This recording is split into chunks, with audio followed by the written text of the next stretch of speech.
Hello, everyone. Welcome to the DragonCon Urban Fantasy Track, part of DragonCon Goes Virtual 2020. We are here today to talk about investigating the uncanny, detectives in urban fantasy. And the first thing we're going to do before we get to our discussion is have each of our lovely panelists introduce themselves. We'll begin with you, Stuart. Hi, everybody. I'm Stuart Jaffe. I'm best known for writing the Max Porter Paranormal Mystery Series, which is about a guy who moves to Winston-Salem, North Carolina, and discovers his office is haunted by the ghost of a 1940s detective. So he does what anyone in that situation would do and starts a detective agency with a ghost. And I take real history of the area and mix it with witches, ghosts, curses, and magic. And that's why I'm here. Thank you. Ronnie. I'm R.R. Virdi. I write the Grave Report, which is kind of like Quantum Leap meets the Dresden Files, and the book's a winner. Thank you. Melissa. Hi, I'm Melissa F. Olson, and I have the Old World series, so the Scarlet Bernard books, the Boundary Magic books, and a few spin-offs. And my first book, Dead Spots, is currently in development at Quibi. Congratulations. Rachel. Hi, I'm Rachel Rawlings, and I have the Maureen Kincaid series with a psychometric who is also part of a paranormal task force in Salem. Thank you. And Mel. Hi, I'm Mel Todd. I have about 30-some books out. I keep forgetting. My primary series right now is the Kaled Chronicles and Twisted Luck. Okay, thank you. Now, for us to get started, trying to get a sense of what the supernatural detectives are all about for you, can you tell us a bit about your protagonists and their role? How did they begin? How did they get started? You know, was it something they chose, or did it kind of get thrust upon them? And we'll begin with you, Stuart. Well, in the Max Porter series, Max is just a guy. He has his superpower is he's really good at researching stuff, and he and his wife, before the book starts, they live up north in Michigan, and the first book was written during the economic downturn back in whatever that was, 2008, 9, somewhere around there, and so they lost everything, and they were, you know, under mysterious circumstances, they were given a job too good to say no to down here in North Carolina. So they moved to North Carolina, and it's the ghost that's haunting his office is the supernatural force, and he's the detective. And that first book is basically him just trying to figure out what he got roped into. But eventually they deal with all kinds of mysteries. But it was not anything that he chose to get involved in. It was kind of thrust upon him. Okay. Ronnie. So my main character, Vincent Graves, is a soul without a body.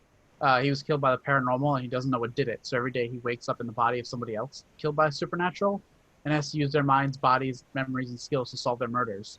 The series starts in media res, so he's already been doing it for so long that he's picked up the memories and skills of other people's at the cost of his original own. So he actually doesn't remember how he's gotten there, which is part of like the subplot of the series. It's him trying to figure out how to get thrust into this light.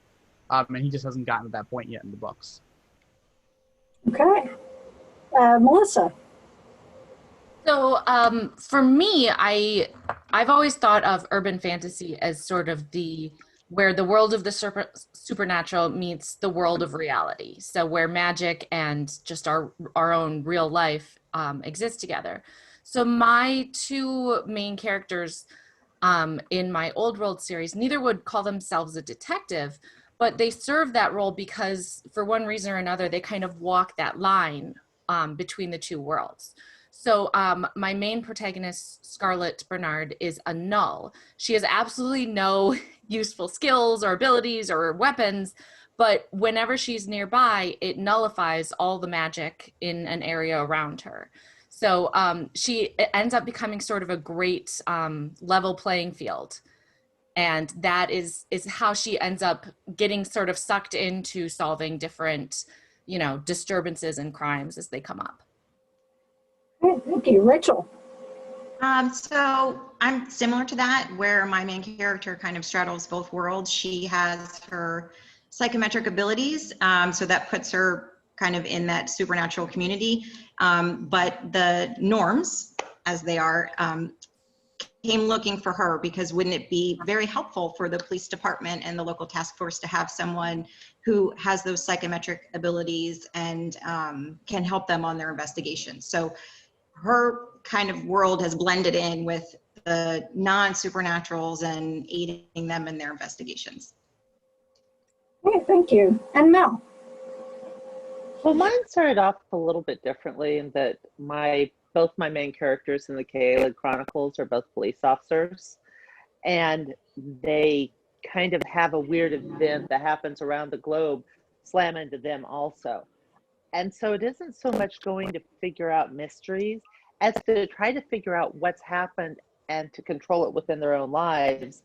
But it keeps snowballing because every time you realize that you're the person that a world shift is focusing on, your life is going to get horribly, horribly complicated. Yes, I would imagine so. Now, this role that your protagonists have, what kinds of issues does it cause between the community that they most identify with and, for them? I mean, what kinds of problems, if, a couple of you have mentioned straddling that line between two worlds, but what are some of the specific issues that they face because of that? And Ronnie, we'll start with you this time. Well, since my universe is a closed world, the human side of things don't know about the paranormal. Mm-hmm. So because of Vincent's life, like he has to investigate all these murders and still try to keep it below the radar, which is a lot easier said than done. Yeah, and he hasn't exactly done a good job of that because part of the series is the fact that, normal authorities have been prying into it and investigating into his life. And that's part of the subplot and how crazy that can all get. But the biggest problem for him is mostly that since he leaves the body when he's done with the case, he doesn't have to really worry about the cleanup, but he does have to worry about like mitigating how much crap he starts while he's at least in the case. Okay. Melissa? So for my universe is also closed. And so Scarlett's job is to be kind of a crime scene cleaner. So because she really can't be attacked by a vampire or a werewolf or even a witch with a spell because she is immune to magic. She is, a moving zone of immunity. So she's the one who gets tasked whenever like any of the people who are in the magical community cause problems because they really can't hurt her the way that they're used to hurting people. However, they can hurt her in all the normal human ways. She's as vulnerable as anybody else to being, shot or beaten or anything like that. So for her, she has a partner who is a former police detective, and that really helps with, both the self-protective aspect, kind of keeping everybody safe, and also the more investigative things. So I know you mentioned earlier about how willing our heroes are to be doing what they're doing. Scarlett is very much a reluctant hero, especially at the beginning of the series. She is the John McClane of the supernatural community. Like if someone else would just get their butts in and fix things, she could just go home and watch television like she really wants to. But because there's really no one else who has her very unique ability, she finds herself getting sort of sucked into all these catastrophes. Okay. Sounds dangerous, let's put it that way. Rachel? I think with Marin, her biggest hurdle would be herself. She's hasn't quite figured everything out yet. And so some of those supernaturals may feel like she's betraying kind of their trade secrets, but she's just struggling to figure herself out. And so with each instance that comes up or problem that she has to help solve, she gets further away from that position in the task force and a little deeper into the supernatural community that she really should have been probably with from the very beginning, but she's just a constant evolving thing. I guess like, we all are really. So she's just trying to figure it all out, and she's a little bit of a walking catastrophe from the beginning. I like that, a walking catastrophe. Okay. Mel. So with mine, I played it a little bit differently because what happens to my main character, McKenna, happens to about 2% of the world population. Everybody basically turned into animals. So all of a sudden you have a huge portion of the world that's shifters, and there's no hiding in the darkness because this was out in front. So I played a lot with the social changes. And it's like any social change. She has people who are treating her as, oh my gosh, you're this monster, get away from me. And people fawning over her at the exact same time. And so you get that, a lot of that constant back and forth whiplash with just how different people react. I mean, I have one scene in the book where the owner has said, if you turn into an animal, you can't eat here. And other people are like setting up specific restaurants just for shifters. And so it's always this question of where does humanity start and the animal begin? Of course, then you read the series and it gets even more complicated. Right, right. But that's something that they would have to deal with on a daily basis, in other words, in your world. Okay. Yeah. And Stuart.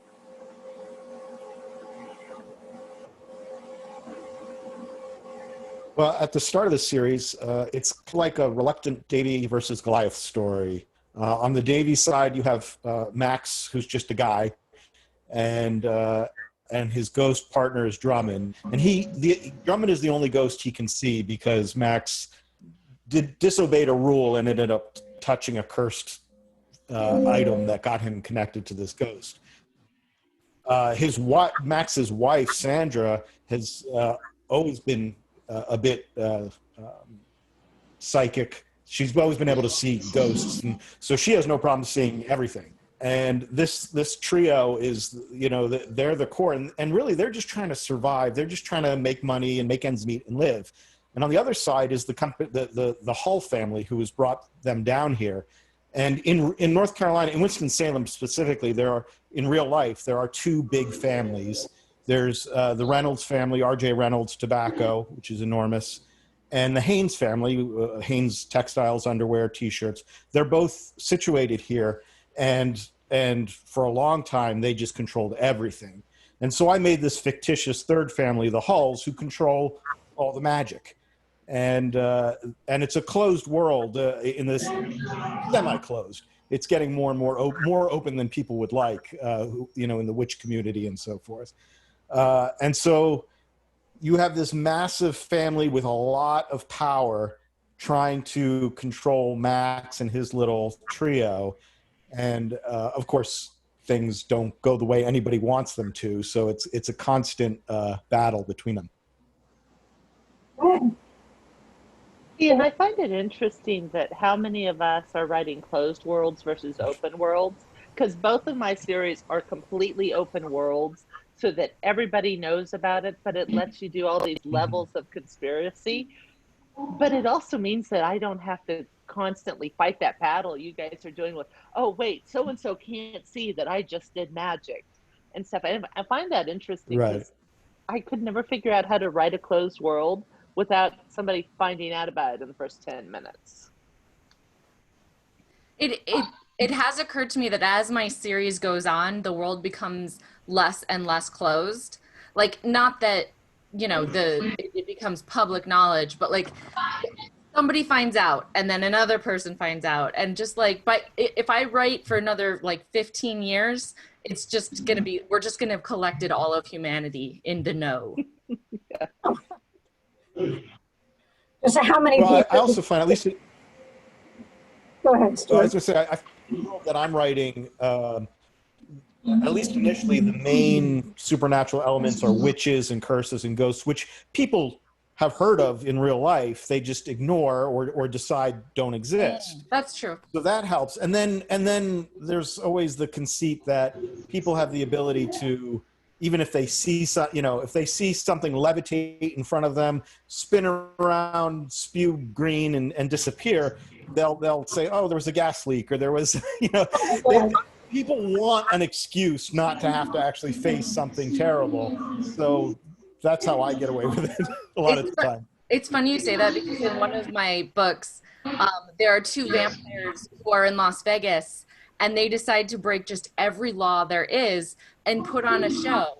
Like they take over the O Theater at the Bellagio and they do this whole show where, you know, they do these tricks that like somebody is submerged in water for like an hour and a half. He's just in there reading a wet magazine because he's a vampire and he doesn't have to breathe. And, you know, so my main protagonist sees this show and she's appalled.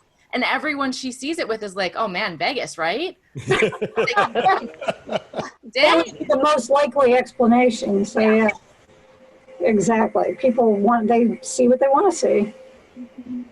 Now, what are for you some of the challenges of blending the suspense or the mystery with the supernatural aspects, and how do you keep that balance going so that one doesn't become, you know, the complete focus or whatever? And Melissa, we'll start with you. Oh, how do I blend mystery and fantasy? Well, for me, I honestly think of every book I've ever written as a mystery novel. It's just, and I have written I've written a completely non-supernatural, non-fantasy mystery story, and then I have these other mysteries that happen to have protagonists who have abilities. The reason that I do it that way is simply because that's really the only way I can understand how to structure it. You know, I read mystery for fun and I read urban fantasy, and I always feel like the strongest urban fantasies are the ones that have a really firm backbone, like a core central mystery or central, you know, some sort of unbalance in the relationship between supernatural and reality. So that doesn't have to be a murder, you know, it doesn't have to be a insane serial killer or kidnapper, but some sort of mystery, even if it's just, why are all the werewolves freaking out this month? You know, those mysteries, by thinking of it as a mystery, I'm able to put in a sort of familiar and comfortable plot pacing in terms of like revealing clues and unfolding, you know, reveals of some kind. But it also but having people, you know, kind of be in that comfortable mystery solving thing lets me really throw them off when I just toss in you know, some terrible spell or some sort of vampire attack or something like that. Great. Okay. Thank you. Rachel.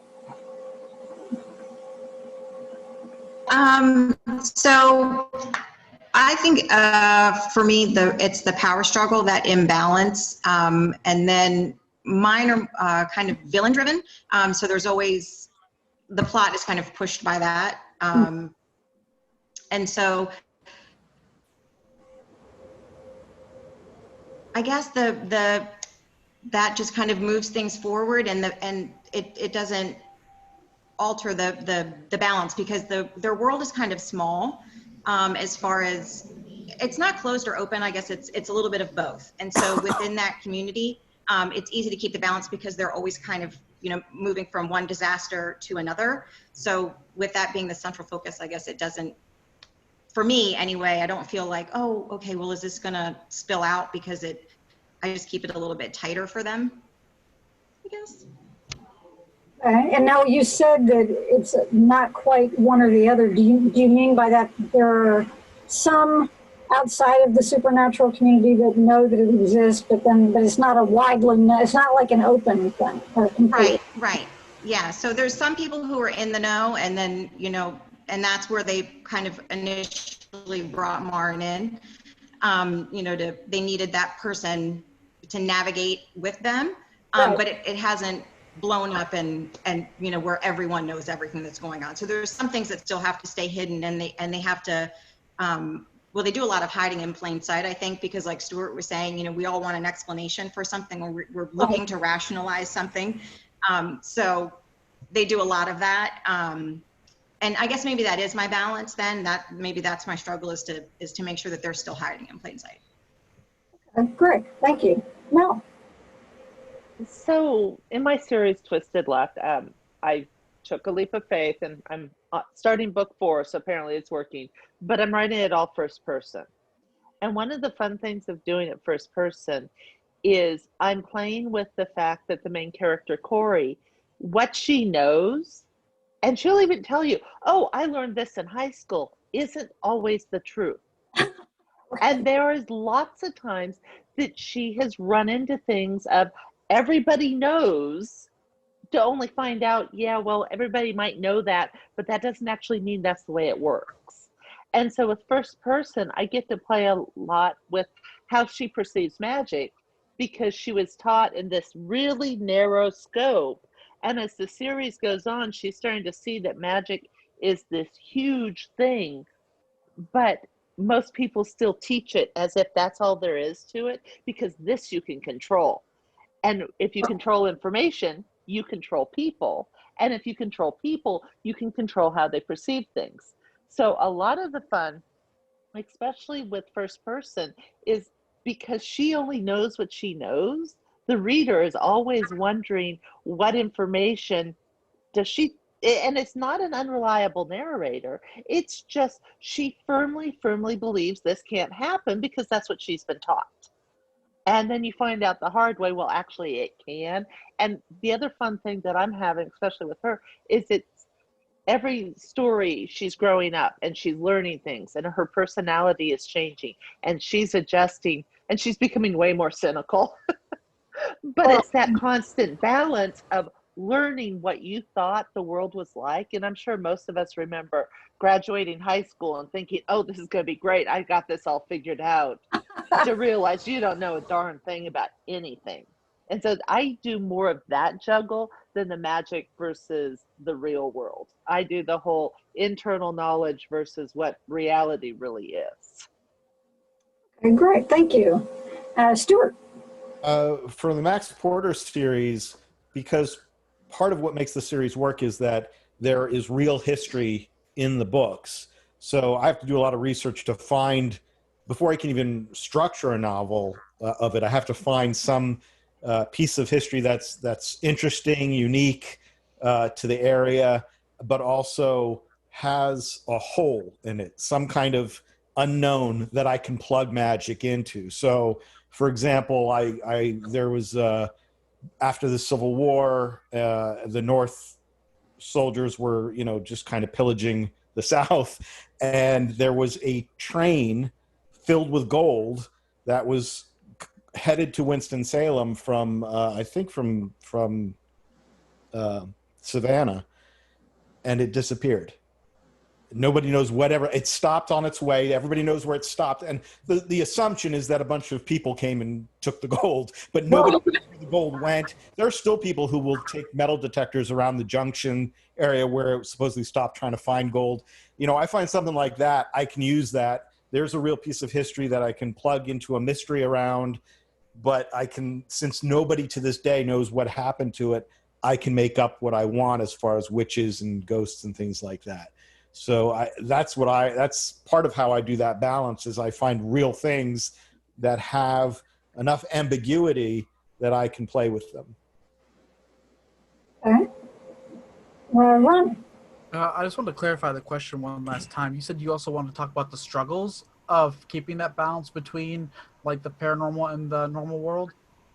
Well, not so much. Well, that's part of it, but also from a narrative standpoint, any of the challenges that you might have, keeping it clear, or some kind of a balance between the supernatural aspects of the story and the mystery itself, and how you keep one from kind of overtaking the other. Not being an author myself, I'm curious about how that you approach that sort of thing. Well, in mine, it definitely helps that I have a very limited story, because my main character is investigating the murder of one specific person per book. So it's a very tight storyline investigating a single person's life. So a lot more of the world is closed. It's not just a closed urban fantasy world. He's in a very limited location. He's got certain resources or people or family members he can talk to, which kind of niches it down further and further. So that's kind of actually made it really easy for me, because the more limited I I guess, outside spheres of influence are in my story, who he can talk to, where he can go, his locations. It kind of keeps it really easy to keep it on a straight track, just to follow the mystery through.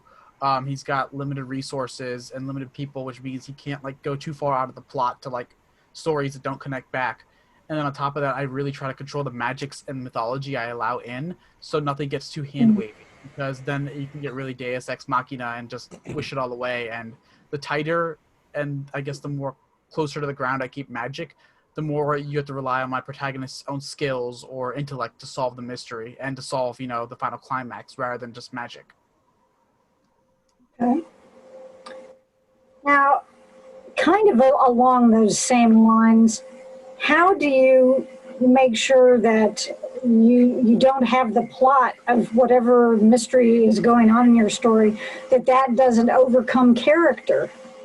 That is, you know, because you want people to care about your protagonist, obviously, but you also want people to care about your mystery, and you also want people to care about, you know, the supernatural world, and we've already talked about that a little bit. But when it comes to specifically the mystery and the character, how do you approach that balance? And Rachel, we'll start with you this time. Oh, I was hoping someone else was going to lead on this one. I'll go to Mel first, then we'll come back to you. Okay. Honestly, for me, that one's pretty easy. It's either one of two things. Either the mystery or the problem is of importance to the character, and that's usually the easiest way, is if you make it personal. Or the consequences of not figuring out or solving the problem or the mystery will have bad consequences to the character. And usually if you have one of those two things, you know, either I need to figure this out because this was my best friend that got killed, or I need to figure this out because if I don't, they're going to blow up this building full of people. That makes it really easy to make sure that the character is going and continues on the line. Most of the time, my problem is I start having too much fun with the world building, and I want to go follow this little side character off here, and then, oh wait, this little side character mentioned, I get yelled at for it, and I don't understand. They're really fun. Well, and a lot of times I would imagine from your perspective that happens, because certainly from readers' perspectives it does, given all the comments people make about why doesn't so-and-so get their own story? And it's like, well, do you want me to actually sleep ever? I'm sure is probably what you're thinking. Rachel, would you like to take the question now? Okay. So I think that she did a great job of explaining it, and that I was kind of struggling, like, how do I put that into words? So consequences, I think, would be the biggest thing for my series. It's always going to be what's going to happen if we don't fix this, because there always seems to be some kind of disaster scenario. And each story, while the characters continue, there's plot resolution for each book. So it's you just kind of get a quick breather, and then suddenly there seems to be yet another disaster that's going to happen in the next book. But it always is revolving around a different faction, whether it's the witches, vampires, werewolves. They all kind of come to the forefront independently in different books, and then so they all have their own villains, that we're working towards, stopping the bad guy. So it always seems to be that kind of catastrophe and those cause and effects that move everyone through. Okay. Stuart. Well, for the Max Porter series, the 13th book just came out last month. So when you have a long-running series, you have, thank you, you have, in broad terms, you end up having a situation where the mystery drives each individual book, but the characters drive the whole series. Oh. And so they keep, that's, obviously there's interweaving that happens, and ideally whatever the mystery is going to force the characters to come to terms and deal with whatever problem they've got. But there are longer overarching issues that they have to come to terms with, especially because I have in my core trio, the two living members of that trio are married, so they deal with all kinds of marital issues that will last more than just one mystery in one book. And then in some cases there are things that occur in one book in a mystery that reveals a problem that's takes several books to actually come to fruition character-wise. And when you know you're writing a long series, you can play with that a lot more. Well, You and have don't the room. forget that sometimes a paycheck is a really good reason to do something. That's a strong motivation right there. Ronnie. Food. So I actually do both of what Mel said. Because my character is using the bodies of people that were already killed, it's obviously a very personal story by the end of it. Like, he can pick up on their memories and thoughts and their skills, so he's already invested in their lives. He's probably bumped into family members who he knows when he leaves that body, they're going to be affected by this dead body that's left behind, that somebody of theirs was killed. So it obviously makes it very personal for him to want to, like, solve the mystery. And then that ties, obviously, like, this great reader resonance in with the character. It's like a personal quest for vengeance. But then there's also the consequences. If he doesn't stop this after going through everything he has, it's going to hurt someone else's family. It's going to be another body next time. It'll be, another life disrupted. So I've always figured using both of those allows you to tie in the mystery and the character together in a good way, where readers don't have to, like, have one overshadow the other. They're invested in both. Well, and that's the ideal, I'm sure. From a reader's standpoint, definitely. Melissa.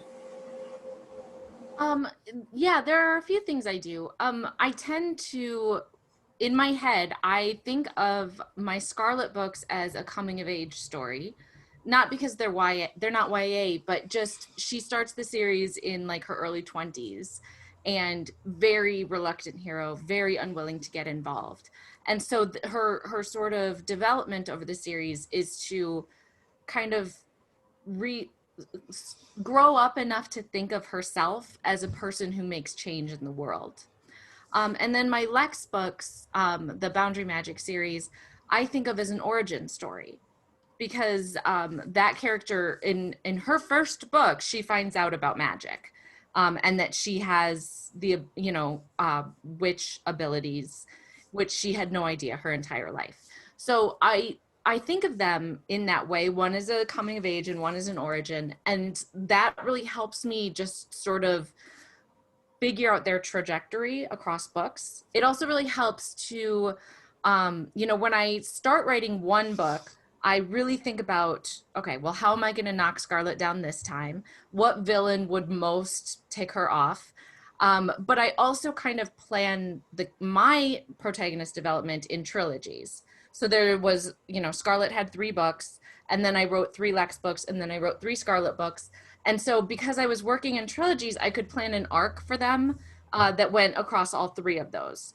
Whether it was, figuring out that you have powers and you belong somewhere in this world and figuring out where, or just kind of deciding that you are a person who needs to be involved and get involved in things that you don't think are really any of your business. So having, each book's plot, but then doing 3 at a time really helped me sort of have characters up. I also have this Post-it right on my desk that says, plot is character in motion. Ah, okay. And I don't even remember which writing book or guide I took this from, but I find that just having it there helps me think about, never distancing my plot and my character development too much, but always remembering that they are the same thing. They're connected for sure. Now, one of the things that occurred to me about, when I was thinking about this panel is, do you feel that some sort of mystery is typically a common element in urban fantasy? Because it seems to me as though it is, but I'd like to hear what each of you has to say about that. And Rachel, would you like to take that one? Sure. I think intentionally or not, it does seem to be this kind of connective tissue in urban fantasies. And even if it's not, that there's we have a murder to solve and that's our key,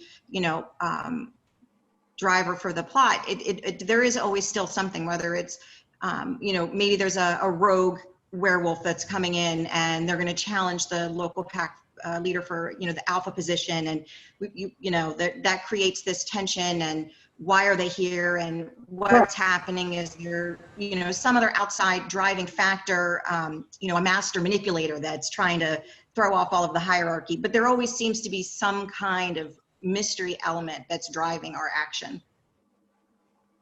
Okay, thank you. Stuart. Well, if you think about the three big series that two books in one show, that you have the Dresden Files, you have Anita Blake, and you have Buffy the Vampire Slayer. Those three really solidified creating urban fantasy as a separate genre from what it was before. And all three of them, well, two of them are straight up, are mystery, have a detective type, and then Buffy is that in high school's clothing, Right. It's Scooby-Doo, paranormal Scooby-Doo. Yeah, absolutely. So I think it's just by the fact that at its foundation that was there, it's a very easy thing to slip into, and everybody already knows what's going on. So I think it just naturally lends itself to that because of how it was created, if that makes sense. But I mean, it's not against the rules to not be a mystery either. Right. Ronnie. And I'm gonna piggyback off of what Stuart just said, that it's definitely not against the rules, because especially with self-publishing and how prolific the genre has grown now, I've definitely read a lot that are a lot more thriller oriented, that don't have the mystery aspect. They're a lot more action heavy. But I will say that personal tastes, maybe it's because I did grow up on like what he brought up, those properties, Buffy, Anita Blake, and Dresden, that I've always liked and gravitated more toward the mystery urban fantasies, especially ones that have the heavier noir tone. And that's probably the most honest answer I can give. Okay. Melissa. I'm just going to end everything I say with, that's the most honest answer I can give. Because I feel like I love that so much, because I feel like it implies that there are secret, not honest answers that I am not giving you right now. I could have said more, but it would have. I know. No. Shh. Keep your enigma. Keep it. So for me, the term mystery, I feel like almost every book has a mystery to it. Having a mystery in your book is like saying you have a romance in your book. Like maybe the majority, I don't know. So many books have some sort of love angle. That doesn't make them inherently defined in the romance genre. It's an element that appears in most fiction. And so for me, I often think of urban fantasy going back to that idea of, there's this Venn diagram. One circle is, by the way, I have made authors help me participate in a human Venn diagram in person before. So you're lucky you're all on Zoom and I can't. But no, if you picture, one circle is reality and one circle is the world of magic, and urban fantasy is that overlap in between. You can also look at that as a balance, right? So for me, the central plot line in any urban fantasy is something is off with the balance. And like you were saying, that might be a rogue werewolf, or it might be the murder of a prominent human by a vampire, or it could be anything or it might be entirely political, no deaths at all. But something in this balance has gone off. And the mystery is, who did it? How do we stop them? How do we restore order? So to me, every urban fantasy is about reaching the balance again, or restoring it, or finding a new one, right? By the way, I'm sorry, I have to ask, can you hear the snoring French bulldog in my room? Okay, awesome. No, we cannot. I mean, I can't anyway. Mel. See, I think I lean a little bit more towards what Melissa said, because I don't think it is that there is a mystery in urban fantasy. I think the definition of a story is there's a problem. Be it the problem that I'm single, the problem that somebody's trying to kill me, the problem that, an asteroid's about to hit the Earth. There's a problem. The only difference is, do you know the whys of the problem or not? Because the mystery simply is that somebody planted a bomb. We have to figure out who planted the bomb. There's the mystery. Or we know that the radical terrorist group Women Without Glasses have planted the bomb. We have to stop it. it's the same story. The only question is whether or not you're adding that extra plot layer of trying to unravel the who and the why. Whereas with some stories, you already know that, you just have to deal with the problem. And that works for romance, for murder mysteries, for thrillers, even for literary stuff. I mean, Jane Austen still had a problem. Or not Jane Austen, Emma had a problem. She needed a man. So that's usually what it is the problem, and whether or not it's clouded with a mystery or not. Okay. It's food for thought. Thank you. All of you had very interesting answers, so will give me even more to think about. Now, what I would like to do next is to have each of you give us I think this will be fun for our viewers. Tell us maybe some kind of a little, if it has any kind of humor to it, doesn't have to, but is there some kind of a scrape or some kind of a situation your protagonist has gotten themselves into doing their job that might be something that you can kind of say, I mean, it was kind of fun for you to write, and it's that, is a fun thing for people to read. And Stuart, we'll start with you. Well, since I have to go first, and I'll go to I've told this story before, so apologize to anyone listening to this that's heard this, but the fifth book, Southern Haunts, in the series, I was doing research on it and found out that just on the outskirts of Winston-Salem, there was a house that back in the 1920s was a brothel. And it was a brothel that was frequented by many of the chief of police, by the mayor, by all these bigwigs. These two sisters ran it, and the one sister got caught shoplifting, and for about a week and a half, it became a huge news story because everyone, the people in power were freaking out that she was going to Heidi Fleiss them all and out. And I mean, and and that's just the setup, and it gets crazy. The story gets crazy. Anyway, it's a real play. This really happened. So oftentimes, because I live in the area, I got in my car. I had the address of the house. I'm like, well, I'll go over there, and I parked next to it just to see what it looks like, so I could describe the street and the neighborhood. And so I'm sitting there. I must have been there for a half hour taking notes and all this, not thinking what it looks like. Sure enough, the neighbor across, whose house I was parked in front of, called that house. And so as I'm sitting here working, this lady comes out of the house and comes towards me, and I pull down my window, and she's like, what's going on? And all of a sudden I said, I'm not a creep or anything. I'm a writer. And I said, I don't know if you know this, but there's an unusual history about your house. And she goes, oh, you mean the brothel? I said, yeah. She goes, oh, yeah. She goes, you want to come see it? I'm like, yeah. So she took a complete stranger in her. I got a full tour of the house. It was incredible. And there was a lot in that book that never would have been in the book if I hadn't found out, like, what a creepy basement is in that house. But yeah, she was showing around, like, her living room, which was where the lounge was and the bar and things like that. It was crazy. But that's my great story. So. That is a great story, indeed. Ronnie, what about you? I don't think I have anything that can top that. I just remember that one line from Dresden where it opens like the building was on fire and it wasn't my fault. So I wanted to like do a little nod to that. It's like, well, I think maybe I'll burn down a building. And I wanted, first book, I was completely like terrified. What if I burn down a real one? So I came up with like the most hoity-toity hotel, absolutely ostentatious, made up the name and everything. Come to find out that it's a real hotel. And I've done that 3 times in the series now, trying to make up intentionally a hotel. Do not Google, nothing. Choose really weird names, and turns out that they've all been real hotels that I've now accidentally burned down. So that is amusing. Melissa, what about you? Oh, I've had so much fun with my series. I tend to just write the things that I find interesting and screw everybody else if they don't, which is why almost all of my books have like buried Ghostbusters references. Like, no one gets them but me. They're weird and obscure and not fun, but I keep doing it because it's funny to me.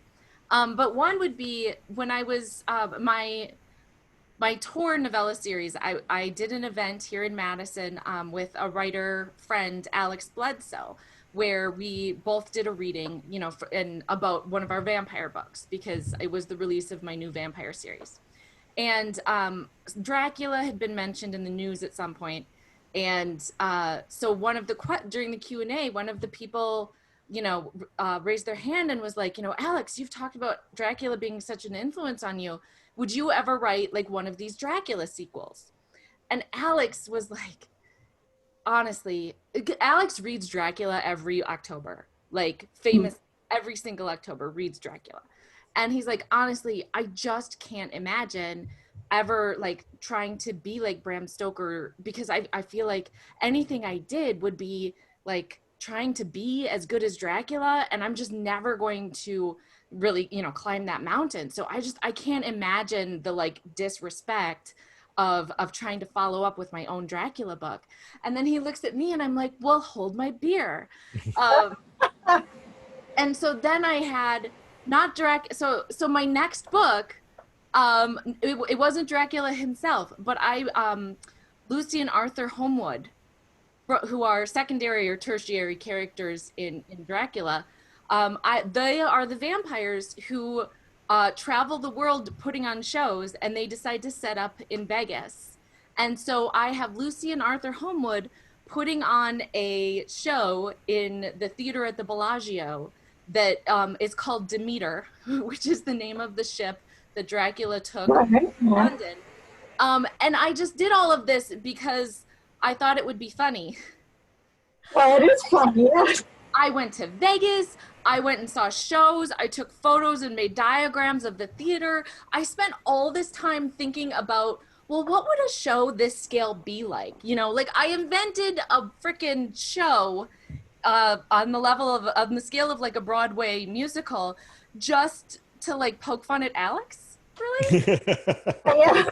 Hey, whatever works, right? Yeah. No regrets. I regret nothing. Rachel, what about you?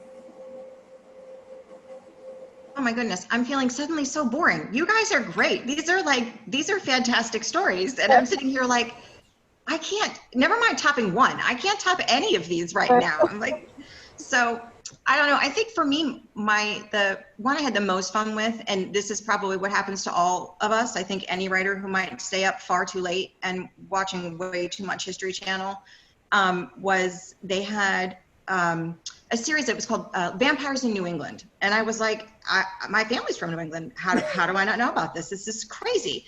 And so it was different ways, like when with tuberculosis and how they're burying, people, and it all sounds so morose and just grim. And meanwhile, I'm scribbling notes like a mad person at like 2:45 in the morning. And I'm like, how am I going to incorporate this into a novel?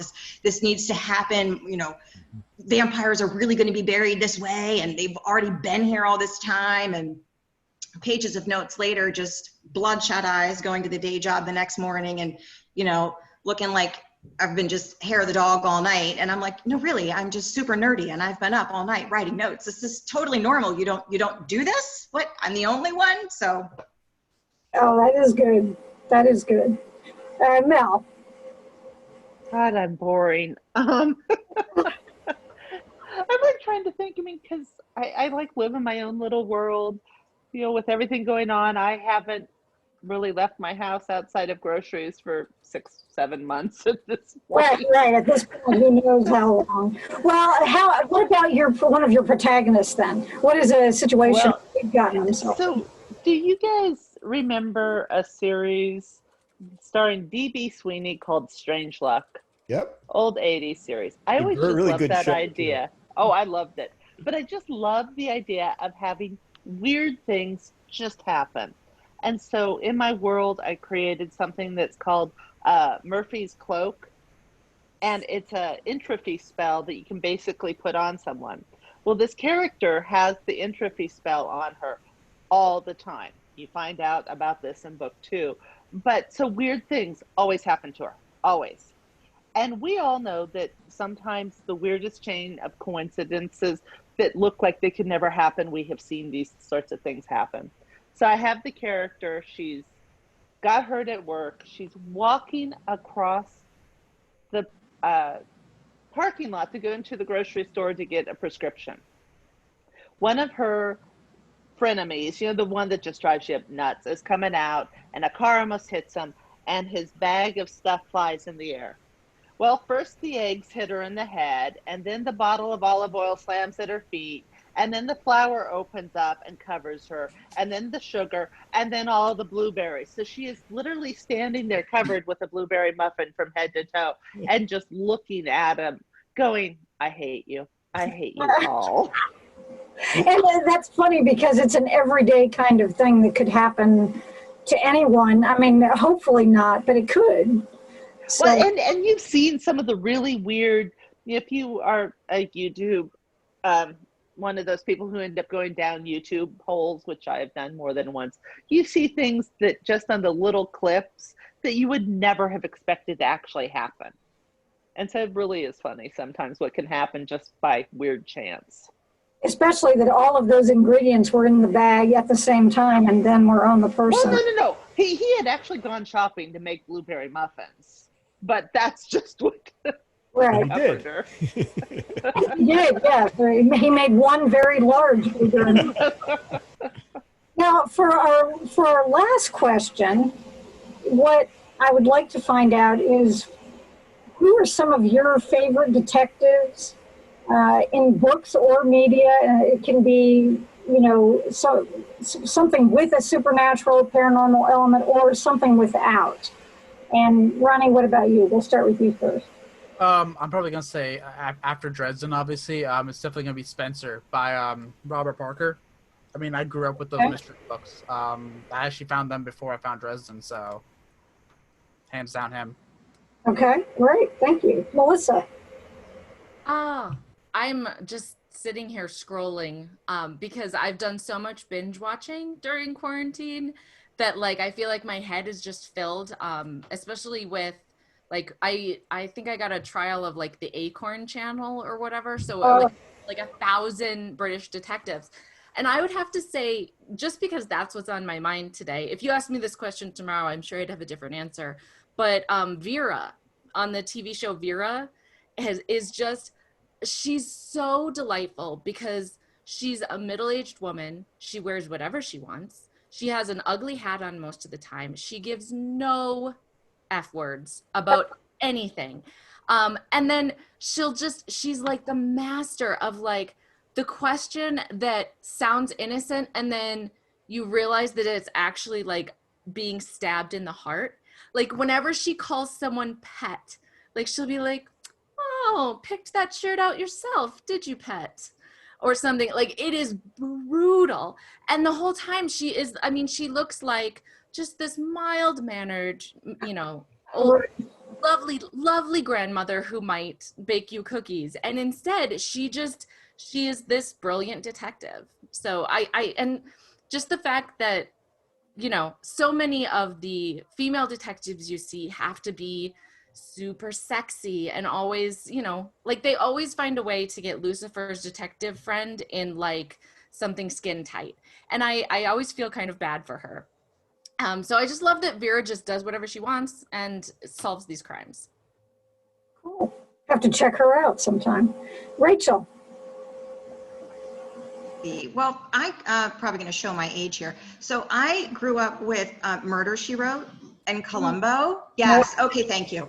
So Pierce, I feel good. It's good. So they're probably, if we're going to talk detectives, those are my go-to, two of my favorites. And I remember when Princess Bride came out and, he's the grandfather and I'm like, Columbo, I love you. It was such a moment for me. I mean, Princess Bride, please, it's classic. It's an all-time favorite, and I can quote the movie all day. But still, when I saw him, when he walks in, he's the grandfather, I'm like, oh, it's Columbo. Fangirl moment for me. I was just super excited, which is, I know it's ridiculous.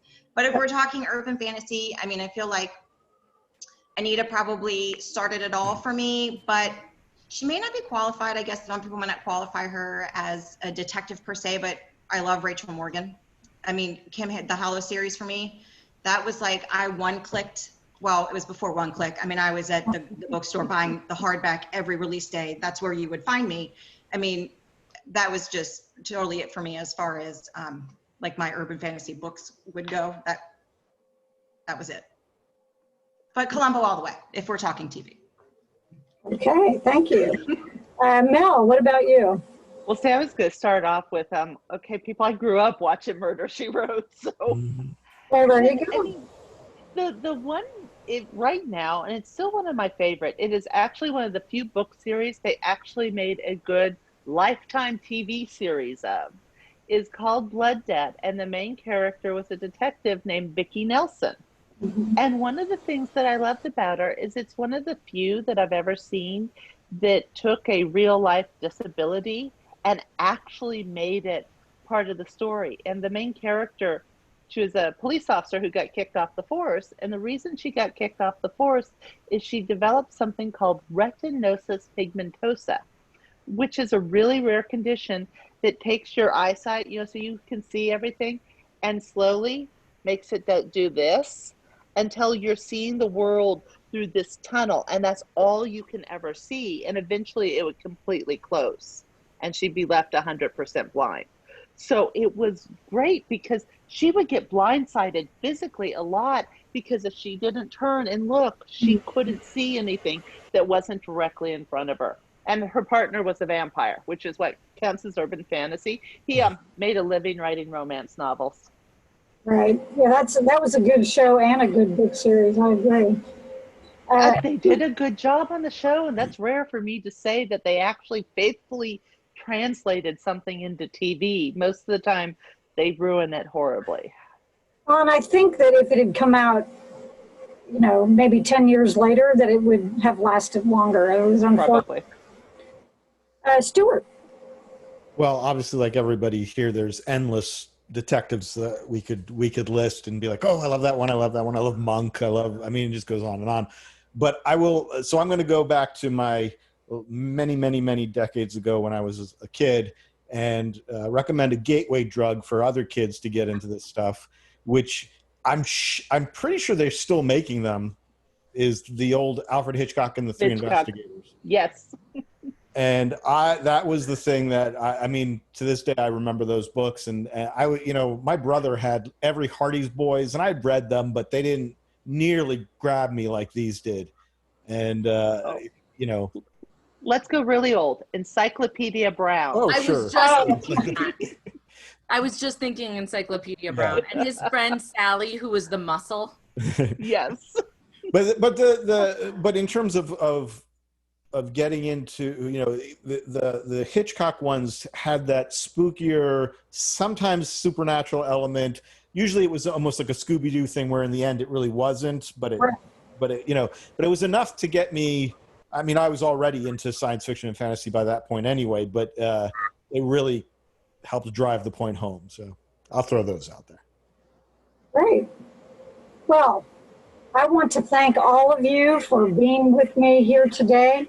This has been great. I hope you've had a good time. And normally we would be in front of an audience that would be able to give their applause to you. So I'm going to give it right now. And hopefully everyone watching at home will be doing the same thing.